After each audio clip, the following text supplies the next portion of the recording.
bonjour à toutes et à tous, ravi de vous retrouver pour ce nouveau Buzz TV diffusé sur Figaro TV. Damien Canivez est là aujourd'hui pour m'accompagner. Salut avec votre veste de mafieux. C'est ma préférée, oui, toujours. Je l'adore, elle est magnifique. Ne changez rien, Damien. Vous me devez de l'argent d'ailleurs. Je vous dois, effectivement, et je vais payer parce que je suis très intimidé.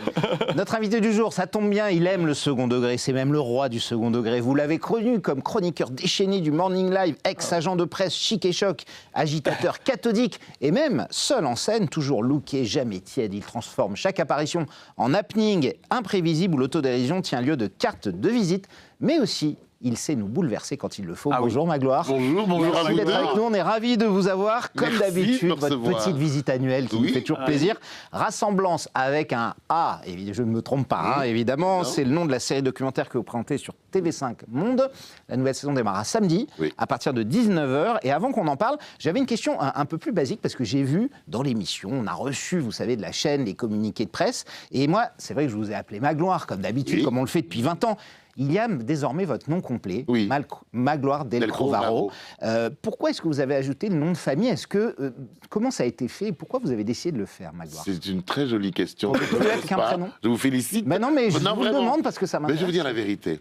Je porte un bien beau nom qui est celui de ma mère, ma mère adoptive, Raphaël Delcros-Varro, et que j'ai pas caché, mais que j'ai un tout petit peu occulté. Je vais vous dire pourquoi. Quand on faisait et qu'on courait tout nu dans les couloirs de M6 à l'époque pour le Morning Live. J'avais pas tellement envie, puisqu'on s'adressait à beaucoup de gens, beaucoup de jeunes et beaucoup de gens, que le nom de ma maman et son intimité à Cahors, dans le Lot, soient un petit peu ennuyés.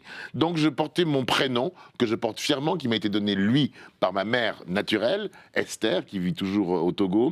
Et donc ce nom, je l'ai gardé un petit peu entre parenthèses. Mais aujourd'hui, avec Rassemblance, où je parle de la double culture, où je parle du fait que je puisse être togolais noir d'origine, né en France, élevé dans une famille catholique, etc., plutôt traditionnelle, donc Delcros-Varro, eh bien je l'assume tout à fait. Donc c'est un peu aussi pour dire aux gens que j'interviewe, voilà, je m'appelle Delcros-Varro, et Magloire, mon prénom, qui vient aussi de là-bas. Et dommage à votre maman. Est-ce que voilà, c'est aussi peut-être aussi pour vous une façon de rendre hommage à votre maman ? Complètement. Complètement. Pour lui laisser une trace quelque part de son nom aussi. Qui est parti il y a 10 ans. En 2017. 2017, Noël 2016. Presque 10 ans. Maman, c'était une fille formidable qui sortait de l'Opéra de Paris, d'à côté de là, qui était danseuse classique, et puis psychomotricienne après, qui a fait évoluer d'ailleurs son art, la psychomotricité. Et oui, j'avais envie de lui rendre cet hommage-là, de dire « Je suis une panée de vous, mais je vous vois quand je fais attention, mais je suis totalement vous, et aussi togolais. » Est-ce que ça marque aussi une différence, Magloire et Magloire Delcros-Varro, avec la carrière d'avant ? T'es plus le clown et tout. Aujourd'hui, c'est un peu plus sérieux, effectivement. C'est complètement imbriqué. Oui, c'est vrai que Magloire, c'était plutôt Pelerato, etc., les émissions un peu comme ça. Et Magloire Delcros-Varro, oui, j'ai passé... un petit cap, petit cap. Une deuxième vie télévisée. C'est le sociologue qu'on reçoit aujourd'hui. C'est pas l'humoriste, c'est le philosophe, le chercheur à l'INSERM. Ça fait philosophe, il manque une petite pipe, là, vous savez, comme ça. Alors, Magloire Delcros-Varro... Mais je ne ferai pas le penseur de Rodin. Non. On va poursuivre cet entretien dans un instant. Et on va évidemment parler de Rassemblance. Ce sera après les news médias, présentés par Damien Canivez. Et on démarre ces news médias, Damien, avec l'Eurovision. Ça y est, on connaît le duo de présentateurs. Oui, absolument. Alors, un duo à moitié nouveau, je dirais, car Stéphane Bern reste bien évidemment au commentaire de ce concours de chant mythique. En revanche, la rédaction de TV Magazine est en mesure de vous révéler l'identité de celle qui va accompagner justement Stéphane Bern lors de cet événement, qui se déroulera, d'ailleurs, on le rappelle, les 12, 14 et 16 mai prochains à Vienne. On va essayer de vous le faire deviner, tiens, Magloire, voir si vous avez une petite culture télé. Alors, c'est une ancienne Miss France qui a été élue en 2014. Elle a déjà une belle carrière télé derrière elle, parce que vous l'avez aperçue dans la bande d'Arthur, notamment dans Vendredi tout est permis. Vous l'avez aussi croisée dans Le Meilleur Pâtissier. Elle a récemment participé au Traître. Vous l'avez aperçue dans Interville aussi. Elle a fait partie de ces nombreuses animatrices. Elle est belle. Ça y est, je commence à ça. Oui, Camissaire. Voilà. Je sentais que vous l'aviez sur le bout de la langue. Je l'ai prise. J'ai fait comme ça. J'ai hésité avec Valérie Bègue, mais c'est Camissaire. C'est Camissaire. Exactement. Il y avait un piège. Alors c'est elle effectivement que France Télévisions a choisi pour succéder à Laurence Boccolini, et on espère qu'elle va nous porter chance et que Monroe Monroe, qui représente la France, va s'imposer à la tête de ce concours, parce qu'on rappelle toujours cette date chaque année. 1977, c'est la dernière fois que la France a gagné à l'Eurovision. Marie-Myriam, comme un enfant, yeux de lumière. Ça fera 49, ça fera 50 ans l'an prochain. Tant que ça. Ah oui. 77, c'est complètement dingue.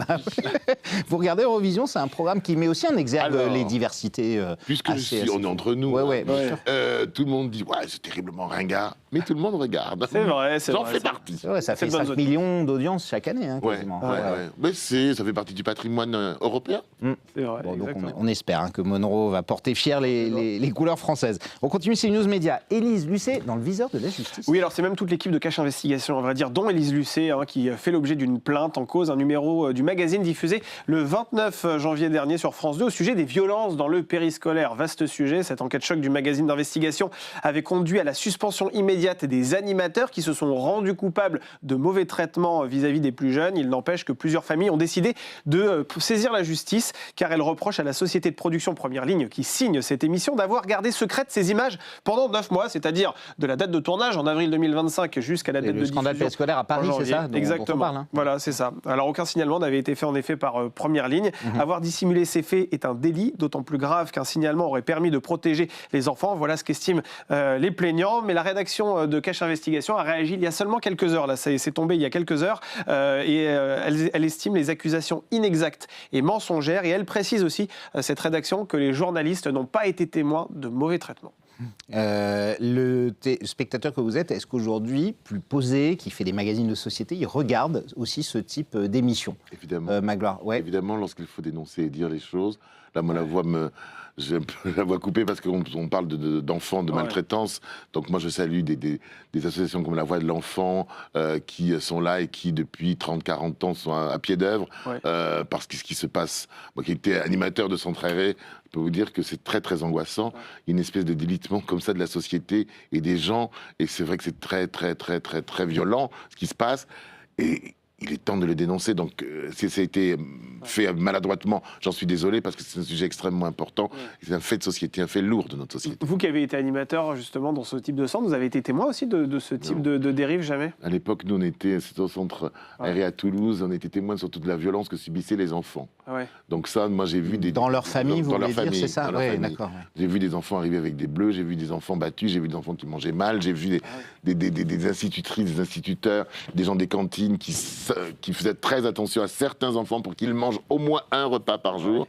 Ça, c'était il y a 30 ans. Ça existe toujours encore. Bien sûr, et c'est parfois même pire d'ailleurs. Et la violence ne recule pas. La violence avance et le silence avance aussi. Attention. Absolument, mais c'est vrai qu'il faut faire attention aux gens qu'on embauche et effectivement, et au salaire proposé, c'est pas toujours simple de trouver des bonnes personnes. Profils, le chiffre du jour, Damien, on termine 1,3. Eh bien, c'est en millions le nombre de téléspectateurs qui se sont rassemblés devant les 2 premiers épisodes de la série Phoenix sur France 2. Vous savez, c'est cette série qui est portée notamment par François Berléand que nous avons reçu à votre place sur ce plateau il y a quelques jours. Ah, c'est très peu. C'est chic chez vous, hein. Ah bah, qu'est-ce que vous croyez? Il faut voir ce qu'ils vont faire en replay aussi. 7,8% de part d'audience. La chaîne, c'est vrai, se classe assez loin dans le tableau. TF1, France 3 et M6 se trouvent devant. Avoir en effet les audiences en replay et puis aussi les audiences des prochains épisodes. Il y en a 6 au total. Sur TV5 Monde, effectivement, c'est très compliqué. L'audience, c'est une chaîne qui est dans le monde entier. On ne peut pas trop la mesurer. C'est quoi le système pour regarder, par exemple, les gens qui ont vu Ressemblance sur les premières saisons? Comment ça se calcule? Il y a aussi les replays. Je ne suis pas Oui, bien sûr. Alors, effectivement, quand on clique, c'est facile. Mais ce que je peux vous dire, c'est que j'ai quand même la fierté de vous dire que TV5 Monde est dans 217 pays et territoires, d'accord? Ce qui fait que de temps en temps, là, en bas de chez moi, au petit salon de thé chez mes copains, j'ai des gens qui s'arrêtent. Nous sommes de Seattle et on vous regarde à Seattle. Et ça, je peux vous dire que je le filme, évidemment, je le passe sur les réseaux. Ouais. C'est un peu une star américaine, finalement, d'une certaine internationale, monsieur. Et moi, Georges Clooney, voilà. Non, mais c'est vrai qu'en plus, samedi, ce sera à 19h en ligne en France. C'est-à-dire que ce sera en ligne à midi à New York. Puisqu'effectivement, avec les cages horaires, Ressemblance sera disponible à New York. Passe au Japon, en Australie, effectivement, à New York. C'est pas beau, ça? Il faut saluer, puisqu'on en parle, le travail incroyable des équipes de TV5 pour le monde et surtout pour faire éclore et montrer la culture francophone pour tous les francophiles du monde. Bravo à ces équipes. C'est fini, Damien, pour les news? C'est fini, 3, c'est déjà bien, non? C'est bien. Il y en aura d'autres, évidemment, dès demain pour les DR de la semaine. On passe au grand entretien du Buzz TV. Nous sommes avec Magloire Delcros-Varro. Oui. Rassemblance, c'est le nom de la série, on en a parlé, Magloire, que vous présentez sur TV5 Monde, samedi 19h, la 4e saison, qui arrive. Alors, pour ceux qui ne l'ont pas encore vu, on rappelle que le replay et les 3 saisons présentes sont déjà toutes disponibles sur TV5 Monde. TV5 Monde plus. Comment vous pitcheriez, pour ceux qui sont un peu rares dans le monde encore, qui vivent dans des grottes, je ne sais pas, qui ne l'ont pas encore vu, comment vous pitcheriez ça pour leur donner l'envie d'aller regarder? Ça parle de quoi, Rassemblance? Rassemblance, c'est une série documentaire qui défait les préjugés. Nous avons la chance d'aller voir des gens qui sont une lumière aujourd'hui, mais qui ont eu des parcours chaotiques, des parcours de migration aussi, qu'ils soient choisis ou pas. Et on les voit ici, effectivement, il y a vraiment toutes sortes de populations. Absolument, que vous rencontrez, et qui ont réussi à faire de ces vies chaotiques difficiles, de ces différences-là, la double culture, d'en faire une promesse pour l'avenir. Une force surtout, presque. Et une force. Et c'est vrai qu'on me dit, mais moi j'ai regardé un petit peu mon histoire, que j'ai eu du mal à assumer, j'ai longtemps totalement refusé mon côté africain, j'ai totalement refusé de parler même avec ma maman au Togo, c'était très difficile et chaotique. Parce que c'est lié à votre histoire intime, cette émission, forcément. Cette émission est mon histoire intime. Donc aujourd'hui, on voit, on met la lumière sur des gens qui n'auraient peut-être pas eu forcément la parole. Il y a des gens aussi très médiatisés. On a Kodjo, par exemple, notre boulanger, il a 4 millions de followers. Donc, absolument, ouais. Mais on a la possibilité de se dire, oui, tiens, j'ai peut-être mal vécu certaines choses, des différences. Je ne parlais peut-être pas français il y a encore 10 ans, mais aujourd'hui j'écris en français. La francophonie, je pense que dans cette 4e saison, il y a une notion sur la langue qui est importante. Française, celle qui rassemble en fait. Celle qui rassemble, parce que la langue française rassemble le monde. On l'oublie trop souvent. Lorsqu'on se rend Côte d'Ivoire dans quelques jours, on était à Montréal pour la 4e saison, on était en Suisse aussi. Attention, le français, notre merveilleuse langue, eh bien, elle rassemble le monde. C'est la 3e, 4e langue parlée, je crois, la plus parlée dans le monde. Oui, et ça ne fera qu'augmenter, et qu'évoluer dans l'avenir. Donc voilà, et TV5 défend fièrement la francophonie. C'est un vrai trait d'union, c'est vrai, entre les différentes communautés et les peuples. Et vous, Magloire, qu'est-ce qui a fait à un moment donné que vous avez décidé de parler de votre histoire? Vous disiez que vous l'avez beaucoup caché. Est-ce qu'il y a eu un déclic où vous vous êtes dit, c'est bon, je ne me cache plus et j'assume mes origines africaines? Je crois que j'ai eu beaucoup de mal, effectivement, à dire, mais à assumer cette partie-là, élevé dans des écoles catholiques en France, seul noir, souvent, etc., etc. J'ai détesté qu'on me pose des questions enfant, parce que j'avais une maman blanche à laquelle je me suis accroché, qui m'a pris la main à l'âge de 5 ans. Il n'était pas question que je lui lâche la main. Il se trouve qu'en 2016, Noël 2016, c'est la première fois qu'elle m'a envoyé une mauvaise nouvelle, elle est partie. Et après ce départ, j'étais comme tous les orphelins du monde, il fallait que j'assume, parce qu'il faut continuer. Et donc, elle me citait souvent Khalil Gibran, qui disait que les parents, c'est comme des arcs qui se tendent la flèche, et la flèche, c'est moi, c'est vous, c'est nous les enfants, il fallait aller loin. Et je voulais le paraphraser. Et donc, moi, pour aller loin, il fallait que j'accepte ce que je suis. Et Rassemblance est une excellente thérapie. C'est peut-être moi qui te faut donner des sous à TV. Sans doute. Et du coup, il y a eu, depuis la disparition de votre maman adoptive, un rapprochement avec votre mère biologique au Togo. Alors, il était fait depuis bien longtemps. Oui, il n'a jamais été rompu. Parce que les deux mamans avaient fait une espèce de pacte de l'amour à distance avec un continent de différence. Il y avait eu ce rapprochement toujours constant de la part de Raphaël vers Esther. Et aujourd'hui, Esther est pleinement, comme toujours, elle a toujours été ma maman. Et vous l'avez rappelé, le casting que vous allez encore proposer lors de cette saison est assez dingue. Un casting. Oui, alors justement, c'est ça. Pardonnez-moi. Comment vous dites c'est une sélection de personnalités, une galerie de portraits Vous voulez vraiment que je fasse une petite confidence? Allez-y, mais dites-moi tout. On est là, on peut tout dire. Il se trouve que je ne sais pas et je ne veux pas savoir. C'est comme une superstition. Comment Océane Gouanec, notre réalisatrice, fait pour rencontrer tous ces gens. Je sais qu'elle a un tissu de gens, c'est une journaliste qui est passée par bien des rédactions excellentes, et qu'avec Aurélien Vigourou, Aurélien Combel, ils sont tous là, ils se parlent, et ils décident de telle ou telle personne. C'est eux qui cherchent. Moi, je ne veux pas savoir. Tout à l'heure, je quitte ce plateau pour aller tourner.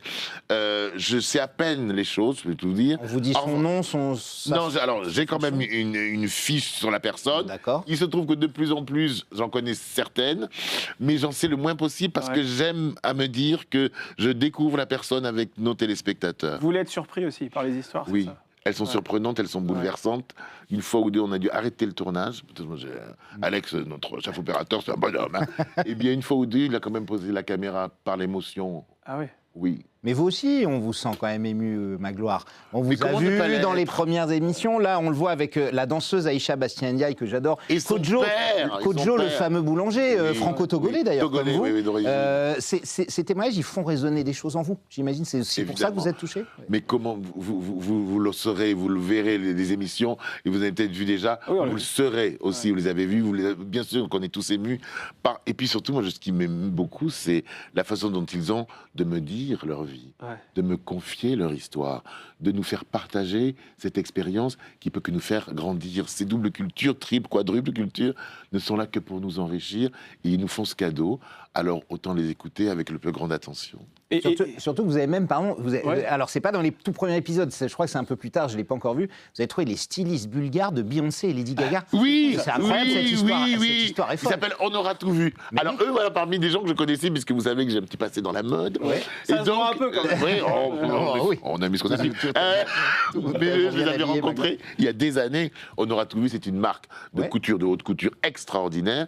Mais je ne m'étais évidemment jamais arrêté sur leur histoire. Je ne connaissais pas leur histoire. Ils sont arrivés en France, ils ne parlaient pas un mot de français. Deux Bulgares, c'est ça Deux Bulgares, absolument, qui sont arrivés à un nom d'intervalle. Ils étaient 3 au départ. On aura tout vu. Ça a été un événement. La première fois qu'ils ont fait une exposition, c'était il y a je ne sais plus combien d'années. Et tout Paris, vos journalistes, vos rédactrices mode, d'ici même, sont tombés vraiment en pamoison. Mais personne ne s'est penché, ni même eux n'avaient osé nous raconter leur histoire derrière leur rideau de fer et tout ce qu'ils ont pu vivre de terrible à l'époque, par idéologie. Donc aujourd'hui, oui, je me suis promené un peu dans Paris avec eux.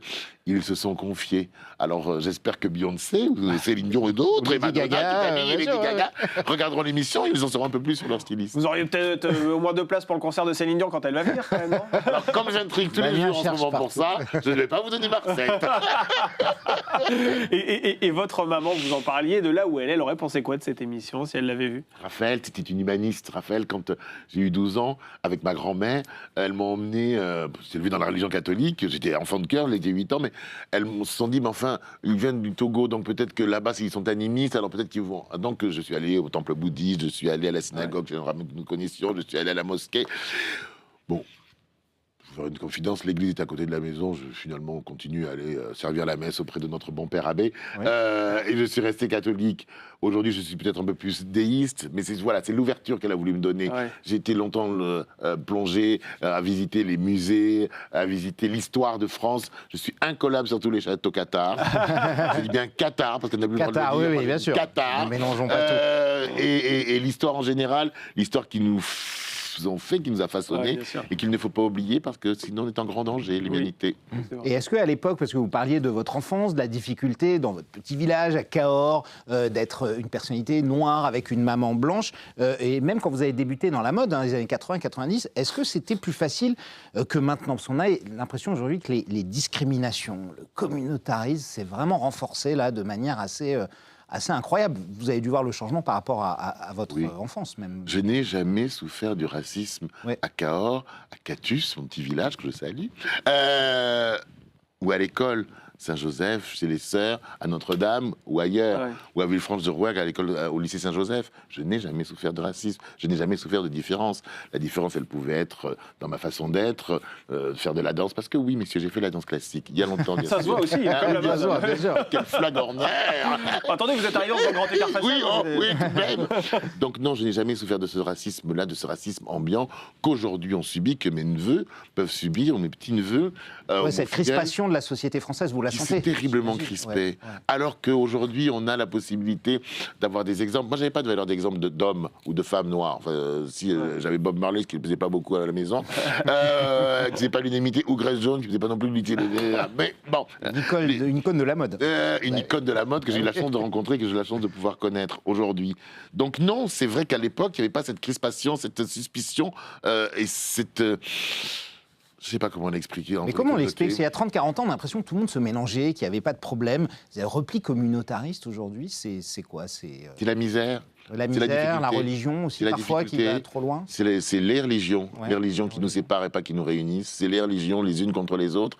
C'est la misère, c'est la pauvreté. C'est la misère qui s'est renforcée dans les pays subsahariens, en Afrique, mais je dirais dans les pays du Sud globalement. C'est ce chaos qui fait que les gens se raidissent. J'ai entendu ce matin un philosophe qui disait, moi j'entends des choses, il était dans le 37, j'entends des choses aujourd'hui que j'entendais avant-guerre, dans les années 30. Ça fait très peur. Depuis quelques temps, depuis 4 ou 5 ans, je ne lis que des romans ou des essais qui se passent justement avant-guerre, et je vois des choses un peu similaires dans nos sociétés qui sont des signes que l'on n'entend pas, que l'on n'écoute pas. Ils sont pourtant significatifs. Voilà, donc on ne peut pas aimer tout le monde, accueillir tout le monde, oui, etc. Oui, c'est possible. Mais ceux qui sont là, on peut y faire attention, et puis faire attention à soi-même. L'humanité ne doit pas devenir un chaos. Et c'est vrai que vous l'avez déjà dit par le passé, et finalement vous avez plus souffert de grossophobie que de racisme. Oui. Ah bon, plus souvent dit t'es gros, ou d'homophobie d'ailleurs même. Oui. Ça paraît dingue, mais c'est vrai. Alors homophobie, j'ai su dire. Vous avez même fait un documentaire, grossophobie, qui avait gagné un prix là-dessus. Un film produit par Aurélien Combel, avec les enfants de Tarnos là-bas dans le sud. Moi on m'a plus souvent dit t'es gros que t'es noir. En même temps, c'était des gens quand même qui avaient l'œil. Oui. Et puis surtout, la grossophobie, c'est un combat, mais surtout la lutte contre l'obésité est un combat. C'est l'autre pandémie, et elle affecte, il suffit de voir nos cours d'école, elle affecte tout le monde. Donc, et cette grossophobie, vous en avez souffert? Vous avez été toujours en phase avec cette silhouette, ou vous avez toujours essayé de la cacher aussi, un peu comme vos origines à l'époque, ou pas forcément? Damien, vous imaginez bien quand j'étais comme ça, mince, et que je venais Figaro montrer les collections de mes clients, je me préférais de mieux, de bien loin, bien sûr. Il y en a qui se sentent parfois mieux aussi avec... Pas du tout. Ça m'est tombé dessus comme ça parce que je me levais tôt pendant 9 ans et que je n'ai pas fait attention à ce que je mangeais en mangeant 4 ou 5 fois par jour, le morning live, et que ça vous tombe dessus, qu'après j'ai eu plein de soucis, maman, etc. Bon, vous voulez me faire une petite analyse? Non, quand même pas. Je suis là, j'assume mes kilos. Voilà, puis j'ai une merveilleuse styliste qui m'habille et qui fait que je suis présentable. Vous êtes magnifique. Ça va. Absolument. Ah non, pas du tout, vous plaisantez ou quoi? On vous aime comme ça. Absolument. Mais c'est vrai que des progrès ont été faits. Le mariage pour tous, par exemple, qui date de 14 ans maintenant. Qui a suscité une vague d'homophobie sans précédent. Oui, ce qui était assez incroyable. Et il y a même 2 ans, vous aviez souscrit à ce qu'avait dit Muriel Robin, notamment sur les comédiennes et les comédiens, vous vous souvenez, qui ne faisaient pas leur coming out, où elle disait, il n'y a quasiment pas d'exemple à part Jodie Foster. C'est toujours le cas, vous pensez, en France? Il y a toujours cette honte quand on est dans ces métiers-là, surtout pour les garçons, de la représentation. Pour les hommes comédiens, nombre de garçons comédiens qui ont eu une vie, mais en même temps leur vie leur appartient. Et alors moi, je trouve ça étonnant, parce que hier, je regardais un film avec Jean Marais, Les Mystères de Paris. Jean Marais s'était caché pendant des années. Des années. Toute sa carrière, presque. Quasiment. Et je me dis, finalement, depuis les années 30, 40, 50, on n'a toujours pas évolué, dis donc. Ah ouais, bien sûr.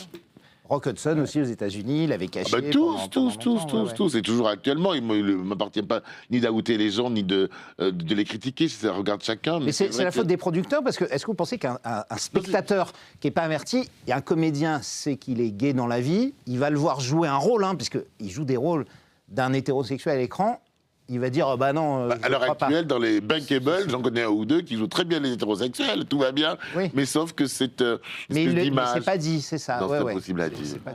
Est-ce qu'on lancerait pas la petite question d'hier là, de nos 2 invités? Parce que hier, nous recevions à votre place les daronnes Marie-Traï Stéphanie et Sarah Cadour, qui ont un super podcast d'ailleurs sur la maternité, sur comment on se comporte quand on est maman. Elles avaient une question à vous poser. Je propose de la découvrir. Salut Magloire, mais on t'adore. Magloire, toute notre enfance. Le Morning Live, l'émission qui réveille tes voisins. Arrête. Alors, on avait une question pour toi, Magloire. Si tu pouvais refaire les choses, remonter en arrière, notamment dans le Morning Live, qu'est-ce que tu referais ou qu'est-ce que tu ne referais surtout pas? Elle pose la question de façon très distincte. Est-ce que tu ferais tout à l'identique ou pas? Voilà, mais en tout cas, on t'adore et tu fais partie des icônes de notre génération, franchement. Délicieuses. Elles sont géniales. Adorables, absolument. C'est une excellente question. Oui. C'est une question. Je note que on ne pourrait pas refaire certains trucs aujourd'hui, ça c'est sûr. Mon ami adoré Michael Youn disait qu'effectivement, il a fait amende honorable dernièrement, je crois, en disant qu'il y a beaucoup de choses que l'on ne pourrait pas refaire dans le contexte actuel, bien sûr, et qu'on ne referait pas. C'est toujours l'atteinte à la dignité humaine qui est la barrière.